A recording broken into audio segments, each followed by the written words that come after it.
পিতামাতার শাস্তি সন্তান পাবে না, আর সন্তানের শাস্তি বাবা মা পাবে না। আল্লাহ এত ইনসাফ বিচার করবেন, ইনসাফ করবেন।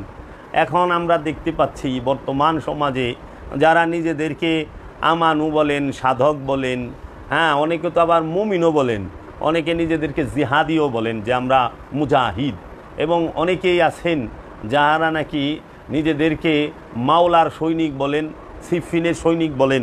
তাহাদের এত অধপতন হয়েছে যে আমরা দেখতে পাচ্ছি যে তাহারা মাইকে হোক, ওয়াজ মাহফিলে হোক, চাই সোশ্যাল মিডিয়ায় হোক, ফেসবুকে হোক, ইউটিউবে হোক, যে কাউরে তার সম্পর্কে জানা শোনা কিছু নাই,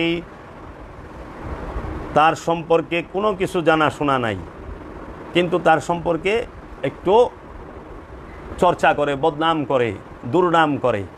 হ্যাঁ, তার সাথে উঠা বসা নাই, পরিচয় নাই, যাওয়া আসা নাই, জানা শোনা নাই, কিন্তু তার বিরুদ্ধে অনেক কথা তারা লিখে ভুলভাল। তাহলে এই যে বিষয়টা, এটা কিন্তু আমানুর লক্ষণ না। মুজাহিদ কই থেকে হবেন? মুমিন কই থেকে হবেন? সাধক কোথা থেকে হবেন?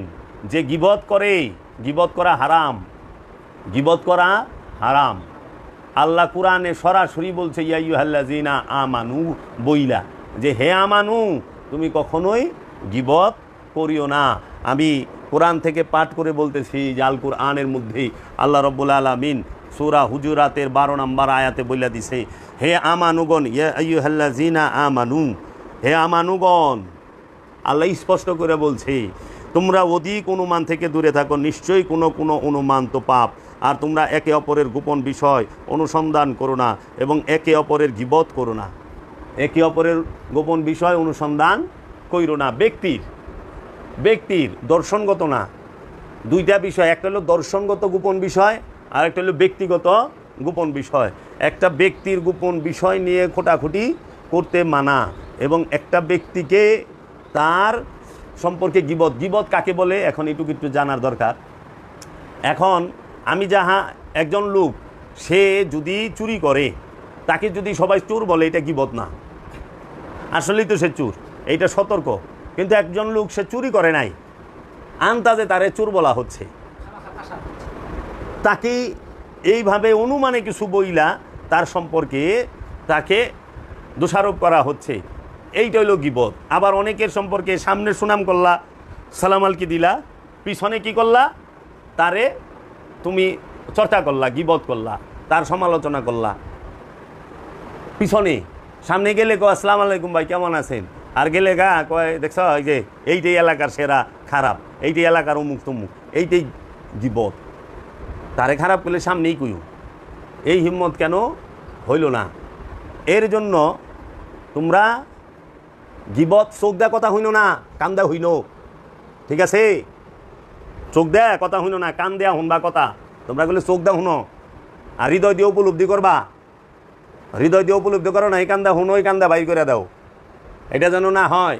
আমার মুর্শিদ কালান্দার বাবা জাহাঙ্গীর, বিনয়ের সম্রাট কালান্দার বাবা জাহাঙ্গীরের শিক্ষা, বিনয়ের শিক্ষা, প্রেমের শিক্ষা, ইয়ের শিক্ষা। বাবা আপনি স্থির হয়ে বসেন, কারো না কোনো দরকার নাই। কি বললাম আমি?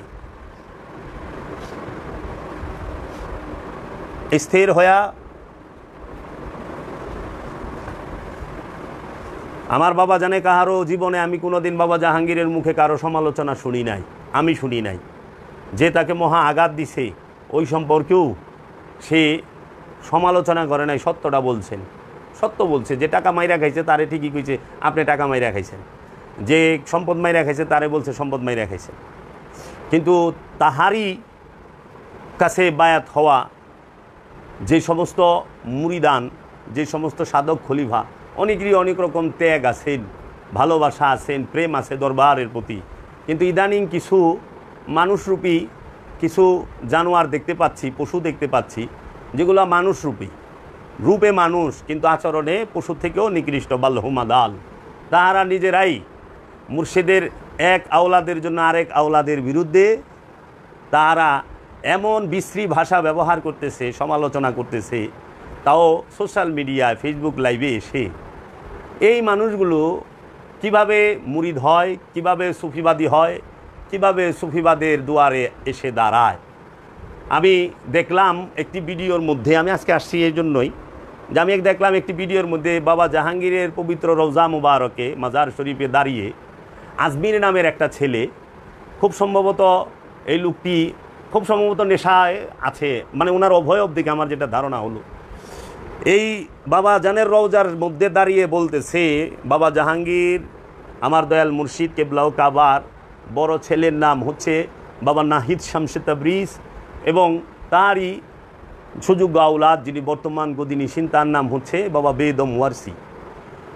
তো সে বাবা বেদম ওয়ারসির পক্ষ হয়ে বাবা জাহাঙ্গীরের রোজায় দাঁড়াইয়া বাবা নাহিদ শামসে তাবরিজ তার যে নাম, সেই নাম নিয়ে সে উচ্চারণ করে বলতেছে যে নাহিদ শব্দটা গুগল থেকে উনি অর্থ বের করছে, গুগল থেকে বলে শুক্র, শুক্র মানে শয়তান, নাউজুবিল্লাহি মিন জালিক। দাঁড়াইছে কোথায়? বাবা জাহাঙ্গীরের মাজারে। বলতাছে কারে? বাবা জাহাঙ্গীরের বড় আওলাদ রে। এই জগতে বাবা জাহাঙ্গীর কি তার আওলাদ থেকে আমি খলিফারে বেশি ভালোবাসবে, আমি মুরিদরে বেশি ভালোবাসবে? বাবা জাহাঙ্গীর বলছে মুরিদ মুরিদি, আওলাদ আওলাদি। মুরিদের বেশ কম হইব, মুরিদ ফালায় থেকে যাইব গা, আওলাদ যাইব না। তাহলে একজনকে বড় করতে যায় আরেকজনকে ছোট করতেছে, এটা সুফিবাদের কোন শিক্ষা? আবার সেই ব্যক্তিটা বাবা জাহাঙ্গীরের দরবারেই বহাল তবিয়তে বৈশা রয়েছে।